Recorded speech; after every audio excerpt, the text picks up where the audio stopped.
Space Force, the Netflix comedy delivering plenty of punchlines about America's newest branch of the military. But in real life, it's no joke. Only 2 years old now, the Space Force could soon be put to the test. Just this week, it requested, get this, $24 billion in funding to better compete against the threat from Russia and China. NBC's Tom Costello now with an exclusive look inside the Space Force operation. Pickup heading 270 detonator, Chinese Dragon. Those two are engaging the target. In a dark simulator room at the Air Force Academy, Following good hits, dead man. America's next generation of fighter pilots is in the cockpit. Ambush one. But these future officers have a choice to make. They can stick with a career as airmen or apply to become a guardian with the brand new Space Force. So we talk about how the warfighter is impacted by the space environment, where the focus shifts from fighter jets to satellites. Like it or not, the reality is the battlefield is changing from planet Earth to space. This is the view of the Asian Pacific theater. And the threat matrix in space is very different. It's congested, it's contested, and it's competitive. Line down. Copy line. Our cameras were the first ever allowed inside the classified Space Force Satellite Command Center, where Space Force Guardians monitor every military satellite in orbit, including the vital links to units in the field, to Air Force One, and the nuclear chain of command.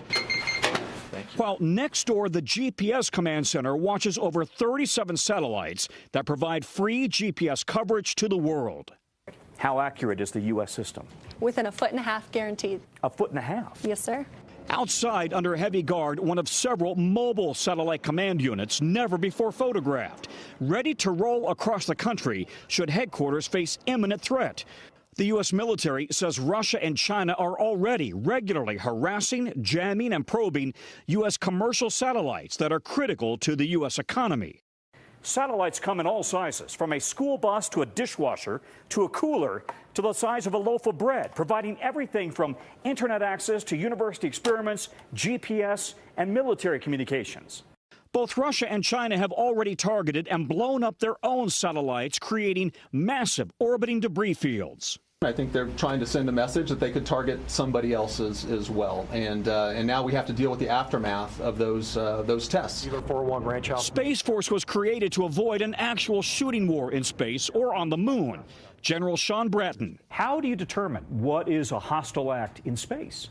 We're working through that now. We don't have that history like we do in the other domains to build upon, and so as we're encountering these threatening activities for the first time, it's forcing us to really define these terms. This is a major threat. A new threat environment for new Guardians and Academy cadets who are already designing and launching their own satellites. After graduating, senior Courtney Kirkpatrick will head to MIT for her master's, then Space Force. They're creating a new culture. Everything's going to be fast-moving, the digital force, as they call it.